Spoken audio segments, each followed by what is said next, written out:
These are two things that your buyer's agent should be doing on a regular basis.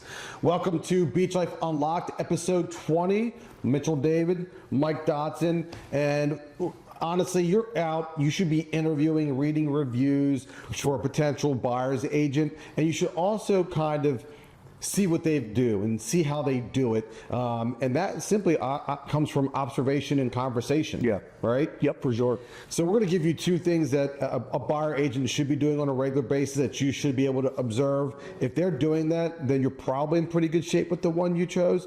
If they aren't doing it, you probably need to look elsewhere. Again, Reevaluate. Right. Reevaluate. Again, these aren't hard, fast rules, but again, in our observation over years, they hold true. Yeah.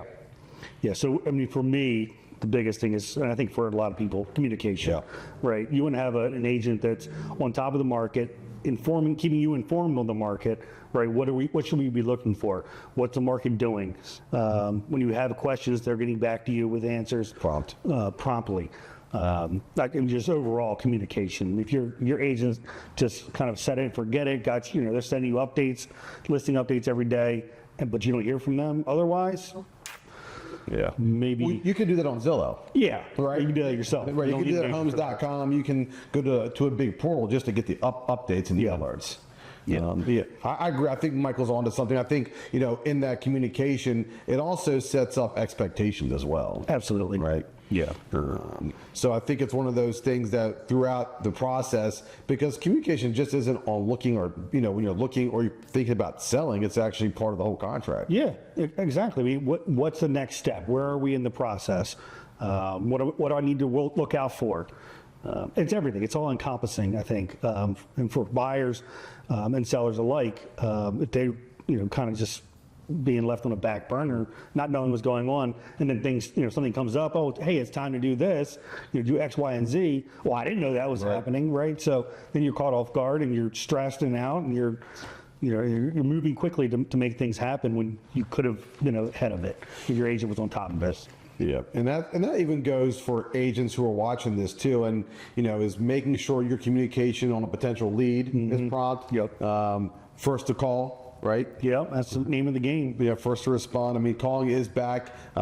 Buyers do like phone calls. I mean, it used to be phone calls, then it was text messages, then it was the emails, and I think people do like that personal touch now. Because what's old is new again. Well, I think it's AI too. So yeah. I'm with Mike. I think communication is absolutely huge, and it kind of leads into mine a little bit. And my thing is this: the agent should be treating real estate like a job. And what I mean by that is this: a lot of people get into real estate because they get to make their own schedule. They can do it part-time. They're flexible. And honestly, we're here every single day. I mean, it's not unusual to see us here 7 days a week. Weekends, not as much time, but we're still here for a few hours. But during the week, I mean, we're pretty much here 8 to 12 hours a day. Yeah. Every day. Every day. And, so if your agent is not treating real estate like a full-time job, and to Mike's point is, if they're not doing that, they're probably not communicating because they're not in that workflow all the time. But there's always something new to learn in real estate. I mean, with AI coming out, or CRMs, or the nuances of a rental law in a specific zone. So, when you get a chance to read the reviews, on Zillow or Google Business, or a whole different, varying spots for that. That's one thing you should be looking for. Yeah, absolutely. Communication. Where are they on communication? Where are they on, keeping you informed? Knowing the market, right? I think, some of the sites, one of the things you can rate your agent on is knowledge of the market, right? So if they're scoring high across the board, it's probably somebody you want to work with. And then the agent who's actually treating this like a job is also investing in themselves, which investing in themselves is also investing in a current client or a potential client down the line, right? Whether it's a website, whether it's a buyer guide or seller guide. So there are other things that you should be able to readily see or readily call an agent and say, hey, do you mind sending me X, Y, and Z? And they should be able to either produce it pretty quickly or at least direct you to where to go get it. Right. And so, just because you find a realtor doesn't mean you have to stay with that realtor. You know, it's okay to make the move.